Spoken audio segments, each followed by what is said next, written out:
They raised us, they fed us, they taught us not to run with scissors. Now it's our turn to take care of them. But how do we do that when they think they're still 40 and we're still 12? This week we're going to walk through some practical ways to help your parents feel safe and respected and supported without losing your own mind or your own life in the process.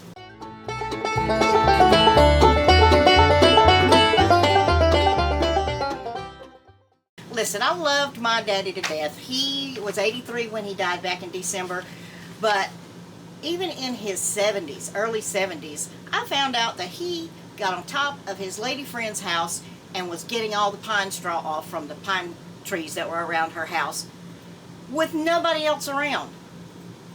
When I found out, I said, I know Miss Cynthia has given you a lecture on this already, but you're going to get one from me too. What if he had fallen off the roof and nobody was around? This house is out in the country. Nobody could have even heard him scream if he was conscious when he hit the ground. There's so many things our older parents want to do.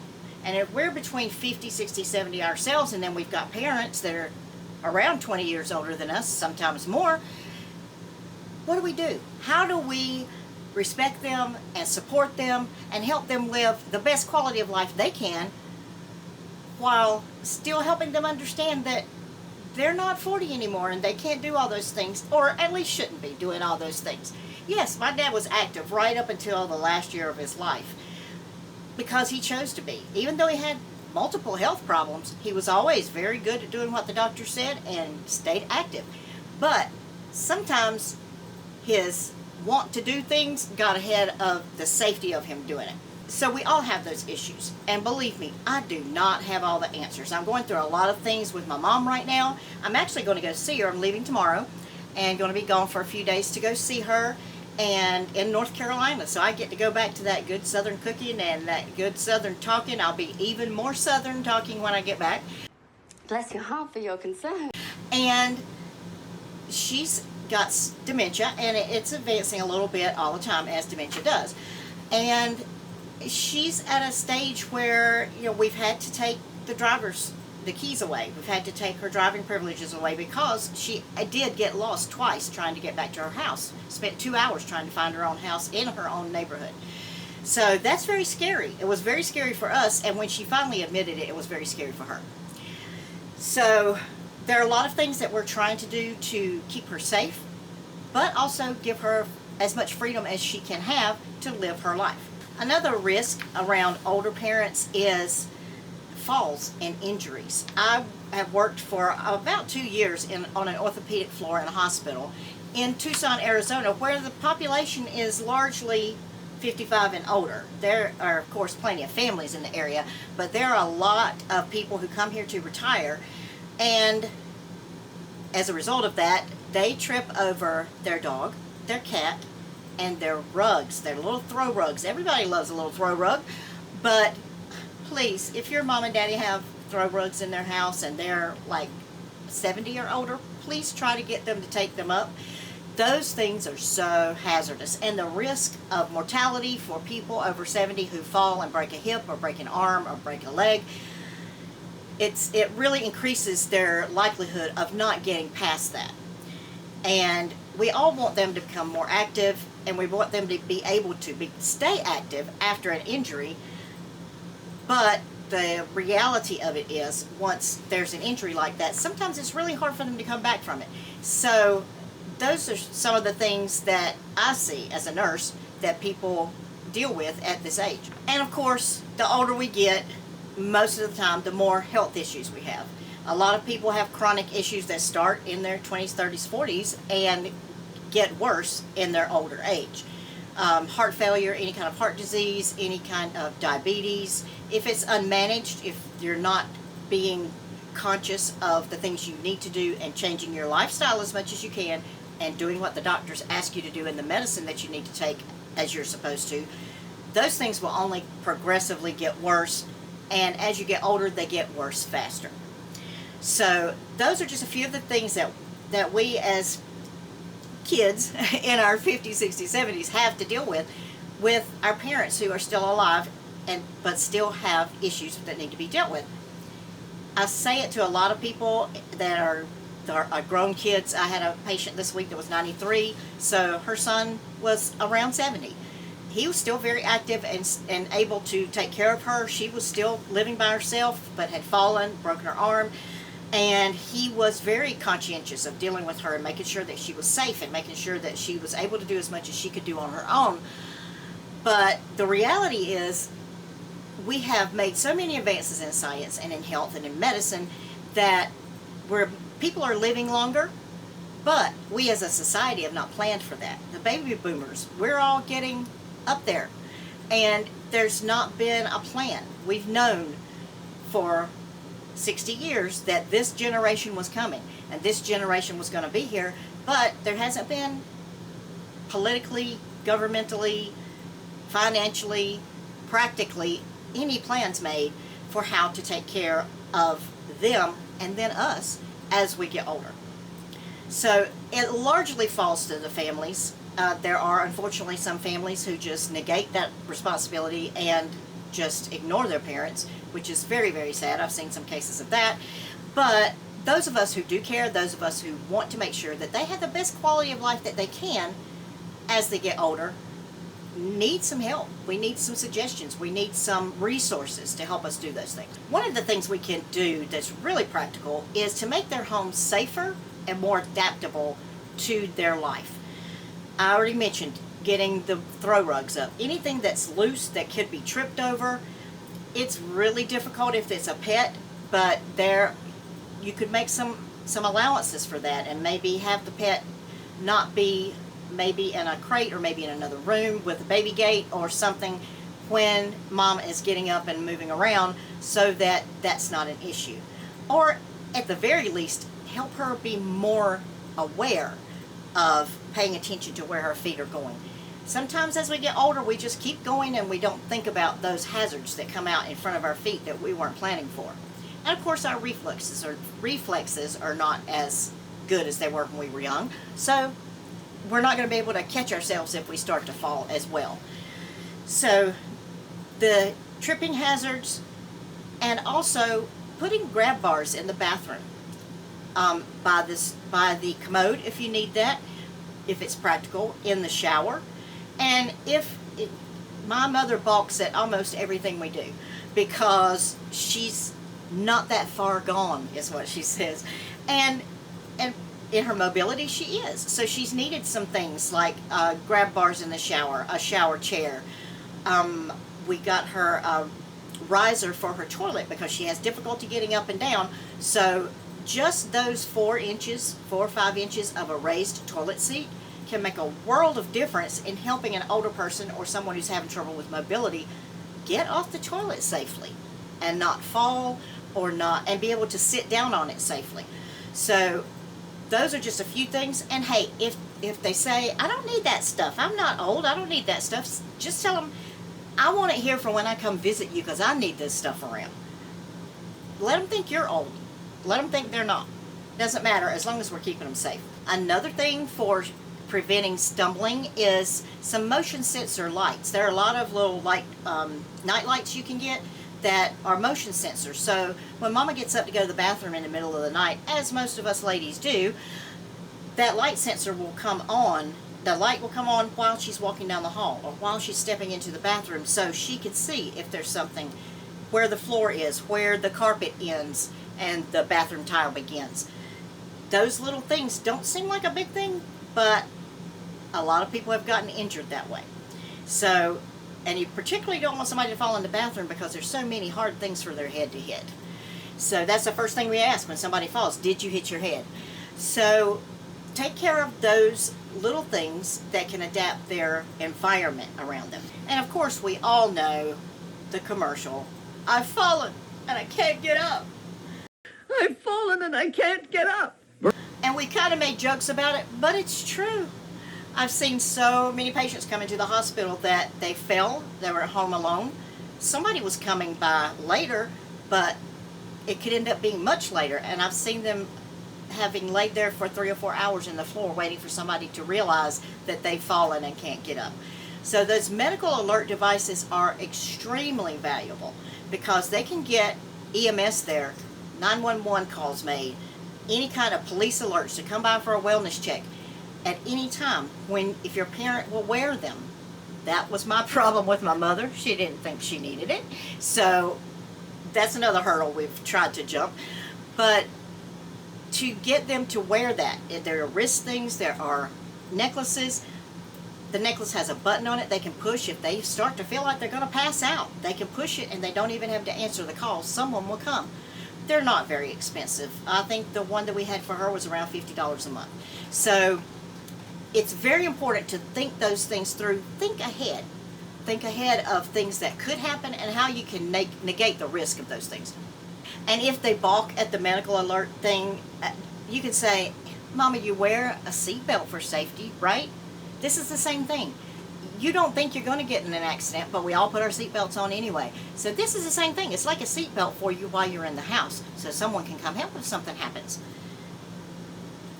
Sometimes it's just an explanation of why you're doing it and your intention to take care of them, and not say, you're getting to be an old lady, we've got to do something about this. And believe me, it's difficult. I know that Mama wants to drive her Buick to the grocery store even when she can't see the yellow line on the road.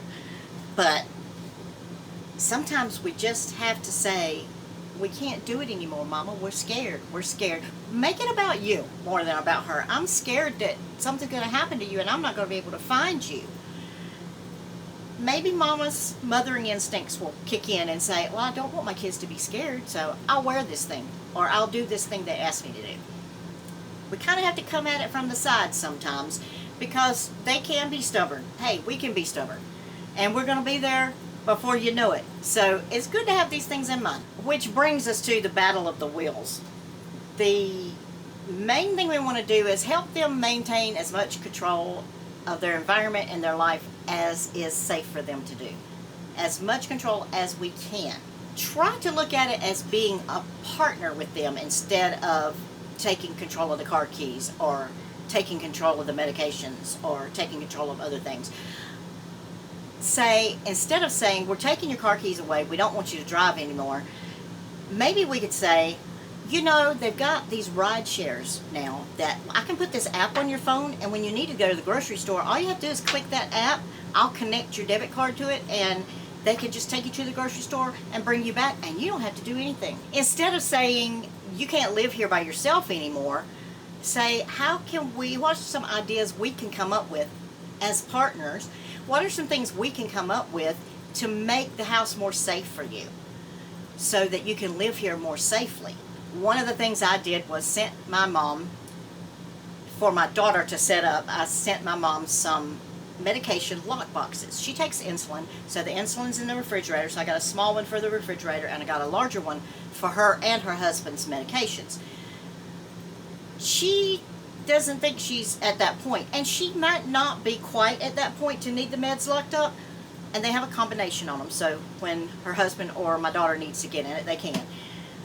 But we definitely don't want to take the risk, and this is the way I explained it to her. We don't want to take the risk that you take an insulin shot and then an hour later say, did I take my insulin shot? I don't think I did. And go back and take it again because, Mama, you could die. I just kind of put it to her like that. We don't want you to die. We don't want you to take too much medicine and that be the end of it.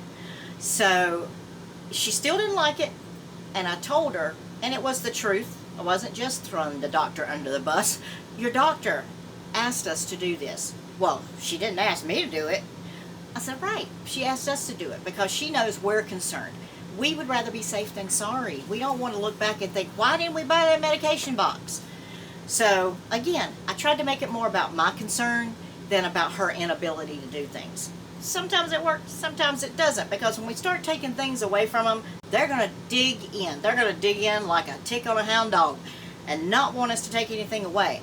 So the way we approach it is very important. Now, let's talk about some care options. We will all come to the point, as long as our parents are living, that the decisions have to be made about, are they going to stay in their home? If so, are we going to get caregivers to come in? Are we going to come in? Are we going to split that responsibility amongst the siblings? How are we going to make sure that they are safe and healthy and as independent as they can be? Or have they gotten to the point where it's not safe for them to be in their home? Those are some difficult decisions to make. They're very difficult because you're making some life-changing, life-altering decisions, but not making those decisions could be worse than life-altering.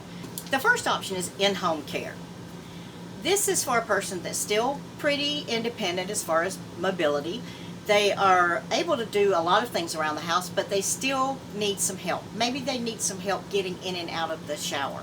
They have a shower chair, but it's still, you have a step-over tub instead of a walk-in shower, that's very dangerous for people who have some mobility or maybe balance issues as they get older. Having some in-home care come in to help with just those things, those little activities of daily living is what we call them, to help them safely get in and out of the tub, to help them safely get a meal cooked, to help them safely clean some things up around the house. Just those few hours a week can be the one thing they need to stay independent. You can start that with just a few hours a week, and then as time goes by and their independence wanes a little, you can get more hours a week. A lot of this, I'll go over finances in a few minutes, but a lot of this depends on insurance coverage, the financial stability of your parent and of yourself and your siblings or whoever else is willing to take responsibility. There are a lot of agencies that provide home care.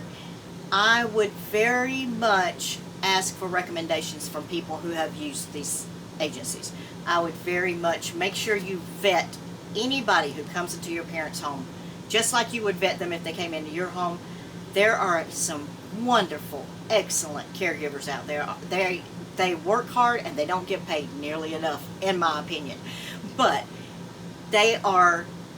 some people, their gift is taking care of older people. I have worked with some wonderful nurses' aides and nurses and physical therapists and occupational therapists who they really have a heart for older people. They love to talk to them, they love to listen to them, they love to help them.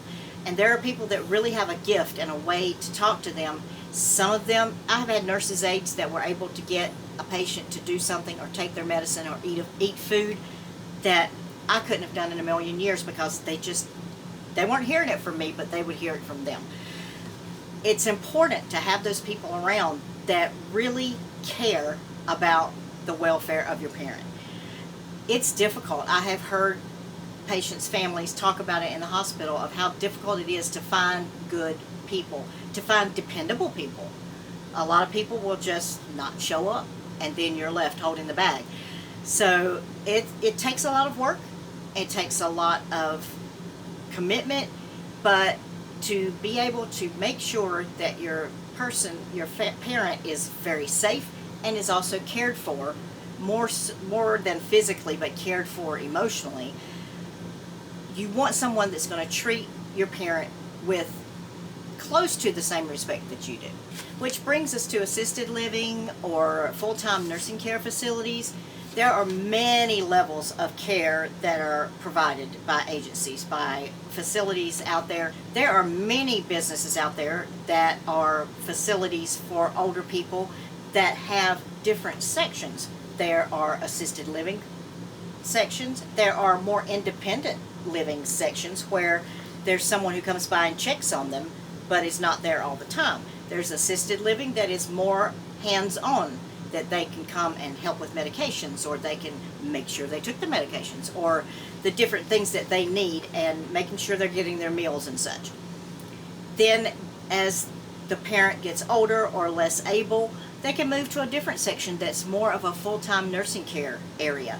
And many places even have memory care sections that if memory is a problem, if that becomes a problem later on, they can move to that section. It's important to investigate all the things in your area around where your parent is, to keep them in a familiar area even though they're going to a different place to live. In my opinion, the most important thing is to get recommendations from other people who have had first-hand knowledge of the facility. People whose parents have been there, whose siblings have been there, who maybe they themselves have been there after an injury or after a surgery and had to do rehabilitation. Find someone who has actually experienced the care or if someone in their family has experienced the care in that facility. There are some good facilities out there. There are some really horrible places that should be shut down. Be intentional. Do your homework. Don't just go to one facility and say, this looks good, and put mom in there. It's important that you know what's going on. My second advice for facilities is make surprise visits. Don't call and say, hey, let mama know I'm coming by this afternoon at 3. Don't let them know you're coming. You have the right to come in and visit your parent at any time. If they know this person, your parent, has family that will come by at any time, day or night, unfortunately, it's true, your parent will get better care, because the word gets around to staff that her daughters come in at any hour of the day or night. Her son comes by, we just never know when he's coming, but he comes by a lot and he pops in here without us knowing it. So make sure everything's right with her. And if you have problems when you go and visit, speak up. Don't just say, that's what they do. If you notice that your mom is wearing somebody else's clothes, ask. Say, is there a problem with her not having enough clothes? I don't recognize this dress. Or did somebody else buy this dress for her? Or ask your parent, do you know where this dress came from? Ask questions. It's your right as a family member to make sure that you're keeping people accountable and that you are taking care of them even if you're not physically there taking care of them. Probably the biggest concern and the most difficult one to navigate is the financial aspect of taking care of older parents, because unfortunately in the United States the system sucks. Insurance sucks, Medicaid and Medicare suck. The whole system, and I work in it, needs to be revamped. But there are resources, and it takes a lot of homework, and it takes a lot of legwork. But there are places that you can go, questions you can ask. Again, talk to your peers that have had this situation. Talk to other people who have been in these situations and have navigated the complex and almost totally dysfunctional Medicare system. Find out what kind of insurance your parents have. Even if they're not immobile or need any care right now, ask those questions. They're hard questions, but ask them and say, have you all planned for any long-term care later? Or what kind of Medicare do you have? Because I didn't know this until I became a nurse, there are a ton of different kinds of Medicare. And some of them cover a lot of things, some of them cover hardly anything, which is unfortunate and wrong in my opinion. Everybody should get equal care and complete care, actually, for everything that we pay into our government. But I will do that on another day. If your parent is a veteran, look into veterans benefits. Also, a system that is not working well and a system that's not sufficient. But you never know what your parent might qualify for. So be sure and ask those questions. You don't know if you don't ask. A very good resource is a social worker. If there is, and there usually is, in most even medium-sized towns, there are senior centers, centers for aging, councils on aging. Do a lot of Googling about your area, about services for aging residents, because those people, social workers, case managers, those types of people that are connected to those councils on aging, they can send you so many resources, and that's their job, to help you find the resources that you need to help take care of your parent. They, too, are people who are committed. For the most part, you may find some people that are just there for a paycheck, but for the most part, social workers, case managers do care what happens to these people. They do care that you get the resources you need to keep your parent as independent as they can be for as long as they can be. A difficult situation that I'm navigating right now is that I am almost completely across the country from my mom, and it makes it difficult. It makes it difficult to make sure everything's okay. The good part is that she does have a husband who is still very able-bodied. He's younger than her and lives with her and supports her financially and other ways, of course. He's a husband. It gives us, my sister, brother, and I, some comfort to know that she isn't there by herself like a lot of older people are. So she does have that resource there. But we also need to do as much as we can. My brother lives in the same state but at a little bit of a distance. My sister lives in a different state. So we try to coordinate. We have conference calls. We have a text message chain that we stay on all the time. Hey, I've talked to Mama. She said this. Have you talked to her lately? We are pretty much on top of everything. She has a continuous glucose monitor. We have the app on our phone so we can see what her glucose is right now. If we see that there's a trend that it's staying up too high, we can contact them and say, hey, what's going on? Do we need to get her back to the endocrinologist? There's so much technology now that we can stay in touch even at a distance. I bought Mama one of those photo frames that we can all send photos to. She was over the moon about this. I have a lot of our old family photos scanned and in Dropbox, so I sent her a bunch of old photos of when she was young, which her sisters were still alive, and all of them together with their spouses, all these old pictures that brought back memories and helped her, you know, feel closer to her family even though they're gone. And it helps us to be able to keep that communication line open, because she'll always comment, send us a text and say, thanks for the picture. We can send her pictures of grandkids, the great-grandkids, and it's just a click. It's just a push of a button. It's just an app on your phone.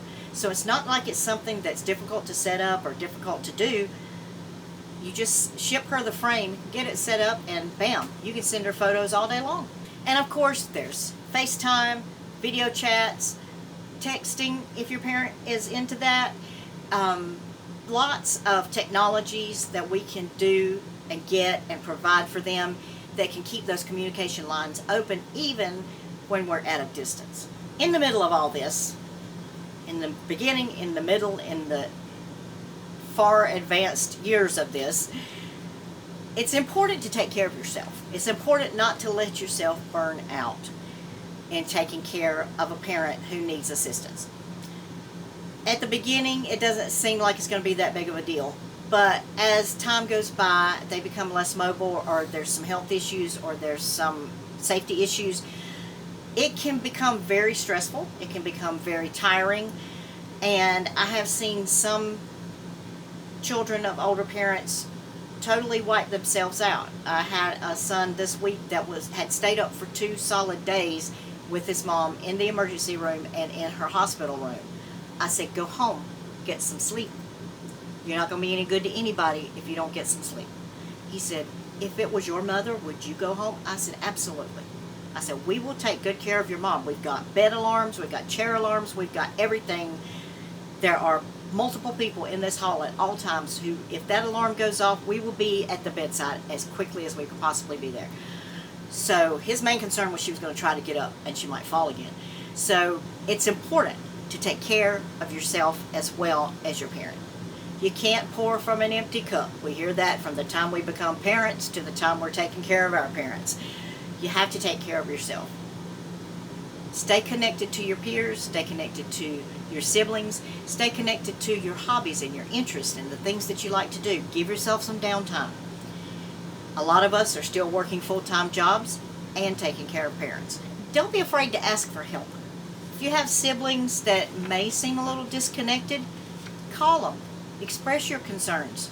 Say, you know, could you commit to like 2 hours a week to go and just kind of take mom out to lunch, or go check on her, or, you know, sometimes you have to set up a schedule where everybody knows what their responsibility is. That way you can relax when it's not your time and know that your sibling is doing their part, and then you're refreshed when it's time to go and help out yourself. It's so important to take care of ourselves while we're taking care of our parents. So I'm leaving tomorrow to go to North Carolina to see my mother, see how she's doing, do some things with her, hopefully bring her a little joy in her kind of fuzzy-minded state right now, and enjoy some time with her before I go on my next nursing contract. And I will update you when I get back how things went. Maybe I'll have some new ideas about dealing with aging parents, because I'll be right in the thick of it for almost 2 weeks. Thanks for tuning in. Thanks for watching. If you haven't yet, subscribe, hit the bell notification so you'll know when we bring out a new video every week. If you have any suggestions of things that you would like to hear, or if you have comments on things, that challenges you've had with your parents, or solutions that you've come up with, please put those in the comments. See you next week. Welcome back now. Here's